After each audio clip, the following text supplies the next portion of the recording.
Good morning, good afternoon, good evening, wherever you are. Welcome to Dumb SEO Questions, episode 352. Each week we meet here to answer the questions asked on the Dumb SEO Questions Facebook group. With us today we have Tim Capper. Tim is CEO of onlineownership.com. He's also a Google product expert in the Google My Business community. Tim is based in the UK in Corby, about 100 miles north of London. David Rosam is a leading internet marketer. He's based in West Sussex in the UK, on the sunny side of the sunny coast of if there is such a thing as a sunny coast on the UK. I was just thinking you were sounding like the tourist board round here. Anyway, and you can find Tim at onlineownership.com. You can find David at davidrosam.com. Okay, is it David Rosam or David Rosam? It's David Rosam. Rosam, okay, right, I got it. I'll try and remember that in the future. It doesn't matter. It doesn't matter at all. Okay. All right, we have 9 questions tonight. The first one titled Keywords Monthly Volume. It's from Ross Rathrin. He wants to know is it ever worthwhile to go after keywords with a monthly search volume under 100? You could almost turn this one round and say, is it ever worthwhile to go after keywords with a monthly search volume over 100? But then that might be just being a bit silly. It's almost certainly worthwhile. Depends on your business, depends what you're doing, depends where you're located geographically. But the search volume under 100 are going to be the so-called long tail, very close fit key phrases. So yes, go after them. Get your key phrase net out and go and chase them. Thank you, David. All right. Any more for that one? Okay. Yeah, totally. Yeah, go ahead. Yeah, definitely, totally. Because, your keywords monthly, it depends who's giving you their keywords monthly. I mean, you're not looking at anything else. You're not looking at map queries, search queries. Is this a location-based query? Are you a local business? That something that says could be 100 actually could turn out to be 1,000 a month, and it could be more qualified than just some high volume thing, which could take you years to get there. Yep, thank you, Tim. All right, let's go to number 2 on our run list. By the way, I can't see the display here on my screen, but can you see on your screen the printout, the run list for today? Or what do you see? Yeah, it wasn't there while you were doing the preamble, but then it decided to pop up. So yeah, the screen with the questions down the left and the as you so quaintly call it, the printout down the right. Actually, no, it wasn't that. The one with the questions down the left, that's our run list. But I mean the queue timer that we run. Okay, let me try and click a couple of buttons. How about that? Is that better? Unplug it in again, Jim. Sorry? Unplug it and plug it in again, Jim. Can you see it now? Can I see what? The run list. The run list. The run list being the yellow and blue one. Yeah. Yeah, that's there. That's been there all the time. Ah, okay. Still there?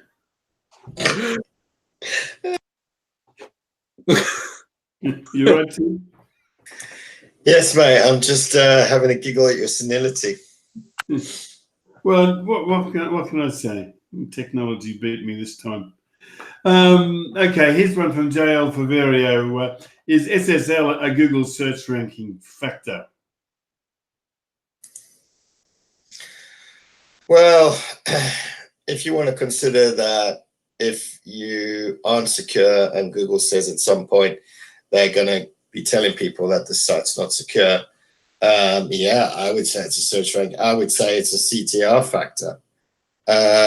Whether converting yourself to SSL versus non-SSL, I've still got, well, I'll give you an example. So I had a client because they sold their business, but including the site, which was, highly positioned after all those years of working on it. And the new owners still have left me with access to analytics and Search Console. And yeah, so, I mean, it's been 2 years now and they still are, they're still not using SSL, and the site's still flying. And it's a pretty highly competitive market. So my take on that is changing it to SSL is not going to bump you up any positions. However, at the point when Google starts displaying this site is not secure, then it's going to certainly be not necessarily a ranking factor, but it's going to damn well be a click-through factor. Yeah, I agree with you, Tim. All right, let's go to the next. From Chris Lee, a question titled Hiding Address in Google My Business and Yelp. For a service-based business, I know that Yelp and Google My Business allow you to hide your address, but many citations do not have that option. Won't it cause ranking issues if you have Google My Business and Yelp with just a city and other citations with an actual address? So the one thing that you kind of seem to forget is that just because GMB is not displaying your address does not mean they don't know where you are. You had to enter that address originally in the back end to get your postcard. The second part here is more about transparency for your business, because the effect is that even if you only use citations that allow you to hide the address, the point is your website, as a service area business, you are going to people's homes, right? Or you're providing a service to them, which means there should be a bit of transparency there. You should at least have your registered business address. Depending on what country you're in, you should also be registered, like if you're in the States. If you're VAT registered or whatever in the UK, that stuff is all publicly visible. So they will know where this business is. You should have it on your website for transparency and peace of mind for your customers. And Google has access to a lot of these databases. So yeah, they know where you are. Just because you're hiding it in GMB does not mean that they don't kind of know where you are, and it's going to create a cock up. Also, the point being is that a citation doesn't always just have to be name, address, telephone number. It can be parts of it. A citation could also be Bob's Plumbing in Essex with a phone number or a link to the site. That is also a citation. It's got partial of it, but just because it doesn't include people need to get over this whole exact match stuff. And I've seen it tons of times where a business has swapped out. They've moved locations, so they had, let's say, a couple of hundred citations. They move locations 2 years down the road. It doesn't affect it as dramatically as it used to. get your citations done, move on. There's far more important things to worry about. Even if I've seen things with massive inconsistencies that can still, depending on what they are, it doesn't cock things up. But the point of just not having your address in one, having your address in the other, the thing is Google's going to see your site and going to see your address anyway. They're going to know where you are. You used it initially. It's not going to cock things up. Excellent, Tim. I don't think we need anything more for that. Am I right, David? I couldn't add anything to it. Yeah, No. perfect. Okay, so let's look at the next one. Question 4 on our run list from Vidra Kex, a site with mixed languages content. I'm not going to try and read this because it doesn't make sense. I'm not able to make sense to it, but I don't know whether I should throw it open to you guys. Is there any comment you guys have for this one? Is this the one where, let's say, the whole site's in English, but like the careers and the events is in some other language, or is it vice versa? Yeah, this is the one. Yeah, look, if the whole thing's in English, but you've got an event or whatever being some regional where the language is in English, to me, that just doesn't make sense, guys. Like, if you're trying to push an event in another country in another language, why? I mean, I don't get it. I really don't get it. If you are, I don't know, has this site just been created out of a template for a business, and then they can post their own events, and then they can post? I would look at, if that's what it is, I would look at something where this would be actually be properly multilingual based on country. So if it's in Thailand, the user would submit that, their business listing would be in Thai. Their the events would all be in Thai, because of course that all ties into theirs. I mean, the point is, if you're linking then out to their actual event page, which is in a completely different language, it just like the whole experience of it is messed up. I would rather look at,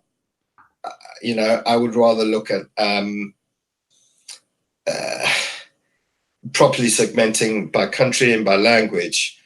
And then when the users submit the stuff, because I'm assuming someone submitted, you don't sit there crawling through events and chucking them in, that whoever submits it in the correct language, in the correct place.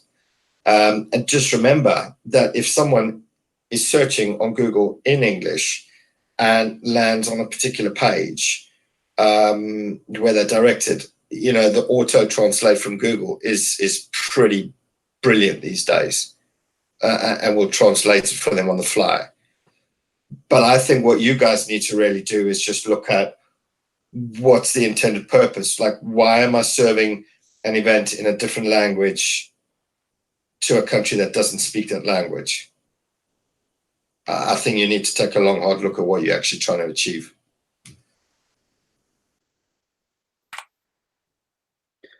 Yeah. The question is a bit muddled, and I'm not sure whether we're it could be round that it's German-speaking people as expats in the UK or in Thailand or something. So it could be that you need to set it up in terms of language. Yeah, totally. But on the flip side is if they just did that, let's say the whole thing in terms of English, right? And if you're looking at an event at an events page, in order for you to properly structure an event, it should be when, where, how, blah, blah, blah. So if someone in Thailand, let's say in Phuket, is typing in business seminar for expats, if that event is business seminar, right, and it's got expats in or whatever the case may be, but the point is it's in English, they will then be served that, because Google will try and serve it regionally based, because you're already saying where the event is going to be. Event is going to be in Thailand. And if you're actually marking up the structured data, you're going to give an address, which is in Phuket somewhere. Okay, so the point. So totally, if you're doing it that way, cool. But just stick to English and then properly structure your actual sites. Like like careers, there's a very, very, very defined structured data markup for careers if you want to be appearing in the jobs structure, in job snippets, and stick to it. Google will understand that. So if it is in English, but it's for an IT, it's for an IT director in Sao Paulo. If an IT director happens to be searching in English for IT jobs, that will appear, because obviously it's saying it's in Sao Paulo. He is searching in Sao Paulo and he is searching in English. But so think about it that way. If these are for English-speaking people, cool, keep it in English, but use your structured data properly on these things. Excellent, Tim. Okay. Vidra Kex, I hope we've not misunderstood, but I think we've done our best with this one. All right, our next question from Zohaib Savana. It's titled Google's New Algorithm on Domain Name. I don't know what I think that's a oh goodness, you're right, Tim, I am senile. Anyway, I'm not sure that there is a new algorithm. Zohab said, our current e-commerce site's primary offering is leather items, hence the domain had leather in it. I'd like to diversify our product offering by offering non-leather items, suits and menswear.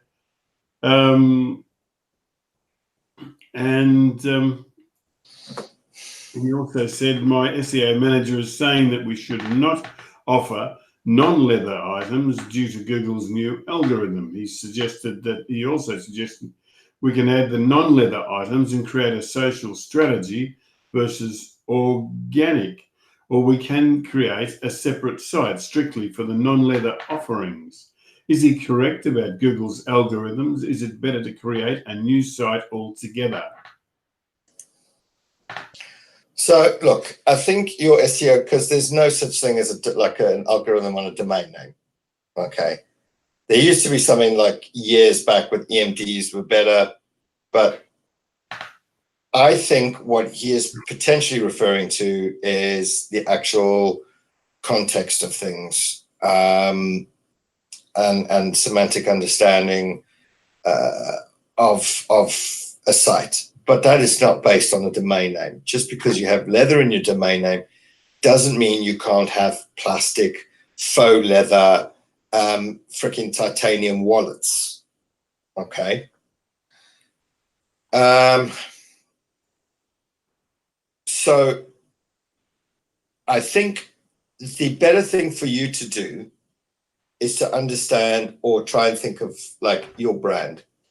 And you know best in terms of, will my brand suffer if I am now trying to sell a suit and a plastic wallet? Okay. If all I am known for is leather goods.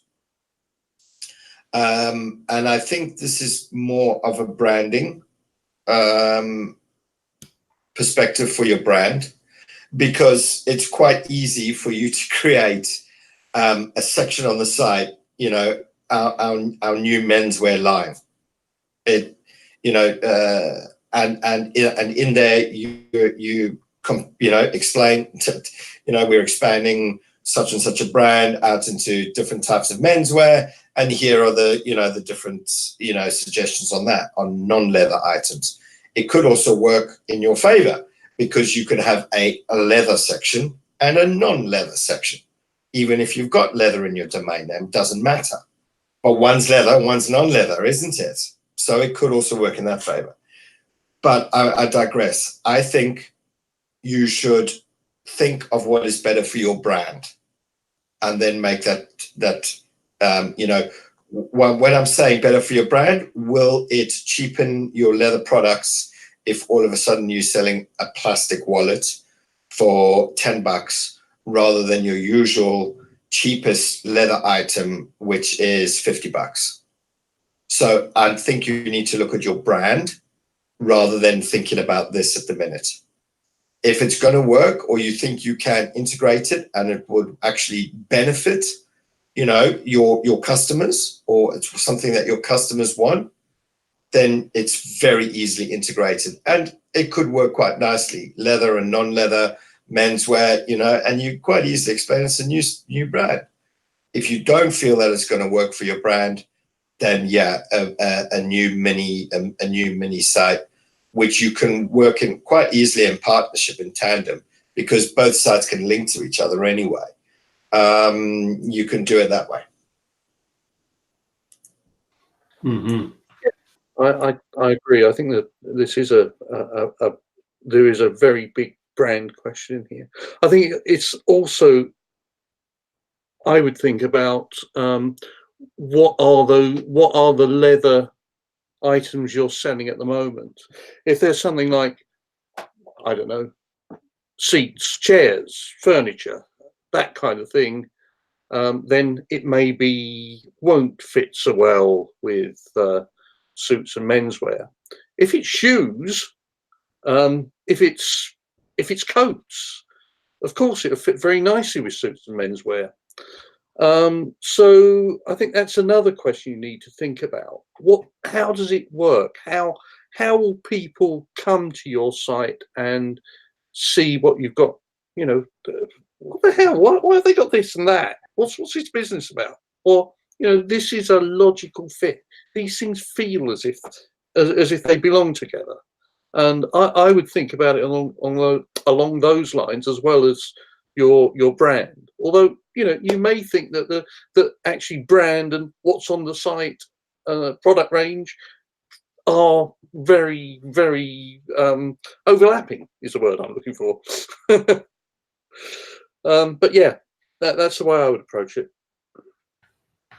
Thank you, David. Thank you, Tim. Okay, let's move on to the next. This one from Chris Green on how Google Analytics counts clicks from Google My Business. He said, hi guys, just wondering how Google Analytics counts clicks from Google My Business. Does it count it towards the organic channel in Google Analytics? Did you guys want to answer this one? Yeah, so the point here is you should be using UTM tracking codes on your GMB URL, and then you can exactly see where this, you know, you can see exact referrals. Plus, you can also see basic positioning of specific things in your search console based on that UTM tracking code. So that's the first thing you should be doing now, is actually properly tracking all your off-page assets, off-site assets. So you want a UTM tracking code in your GMB, you want UTM tracking codes in your Facebook, Insta, you know, everything that you're using that is one of your assets off-site, because how else can you make any informed decision on what is not working for you? You know, go today, install UTM on your thing, and then, you know, that you'll be able to understand where it's coming from. Thank you, Tim. Any more, David? Nope, I think Tim got it all there. Okay, let's roll on to number 7 on our run list from Mark Lee. titled On-Page SEO, or On-Page Search Engine Optimization and Keywords Targeting.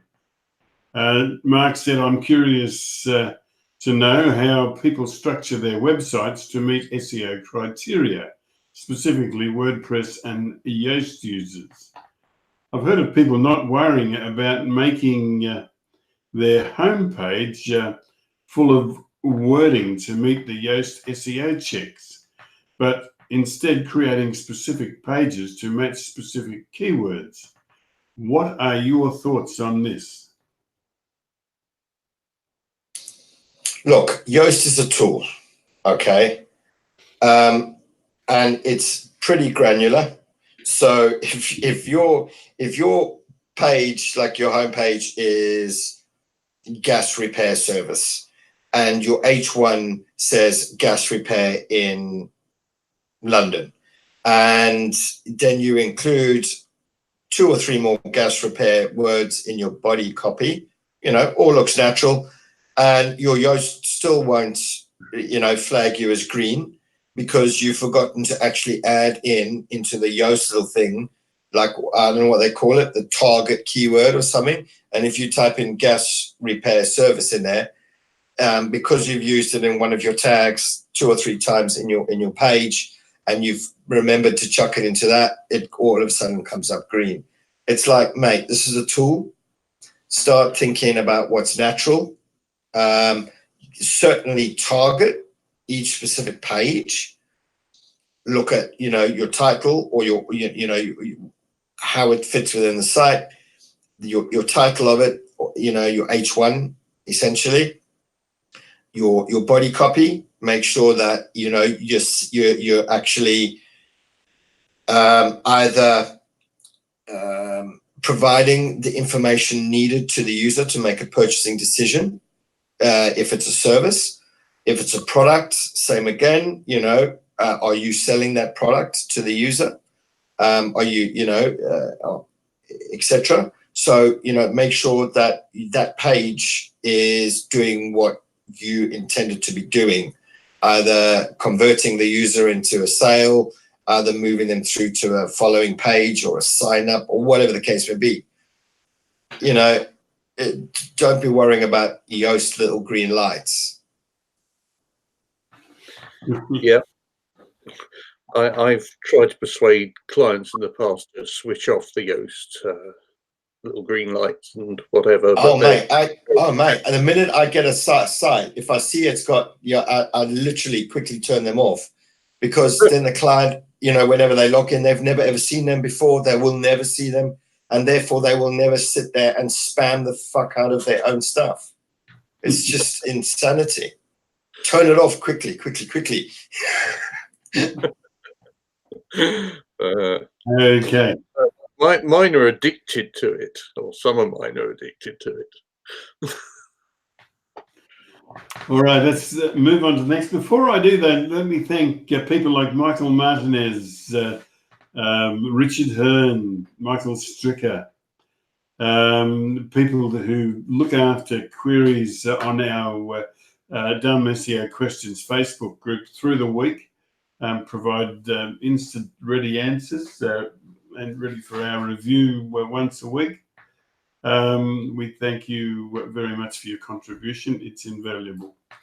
All right, number 8 on our run list, what to put inside alt text for images.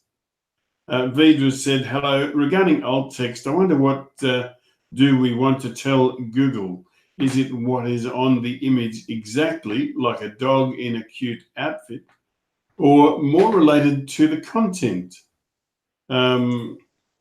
For instance, if it's a product page, do I write dog in a cute outfit - brand dog food for puppies? Or is just a point to describe the image? Shall we all somehow relate an image to the brand? Just write an extension description / or dash Vidra brand. Many thanks. The thing here, Vedra, is I don't know what your country's policy on accessibility and disability is. There was a very big thing. God, I can't remember what kind. It was about 2 weeks ago.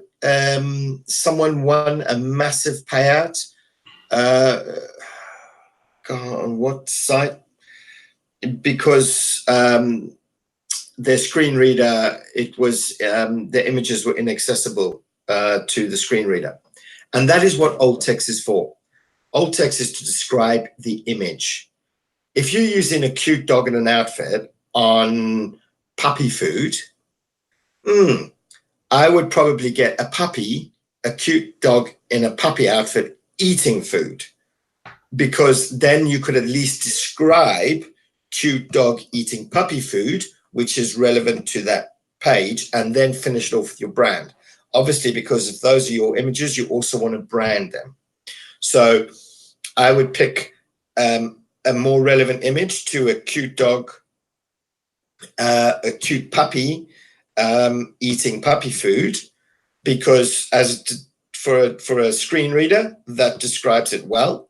And of course, you're branding the image then with XYZ dog food.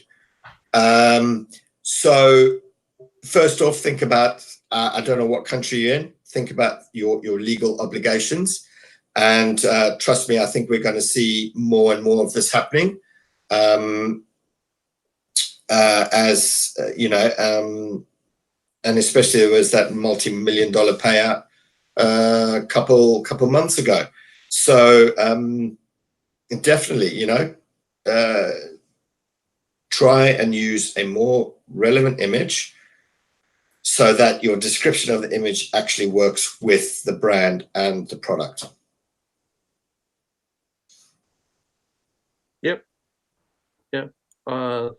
It's there. The alt text is there for a particular reason. It's not there as a bucket to put keywords in or brands. You can you need to go down the route, as Tim says, of finding more relevant imagery, so you can integrate the imagery with the written content. You know, that makes it a better page. It also allows you perhaps to link the image with the brand or the product or whatever. But don't spam it, or don't use it for spamming. Unless you're sending spam, of course. If you're sending spam, you can spam it.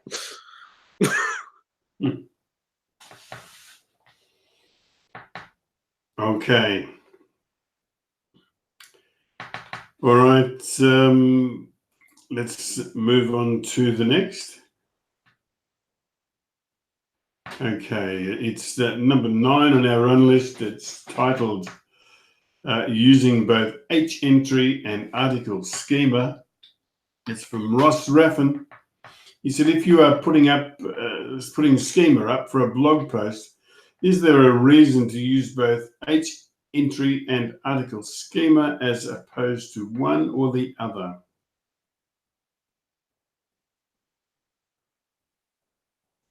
Well, I would be using it in article schema in JSON, because that can then be you don't need to piss about each time you publish something. It's automatically populated for that particular page.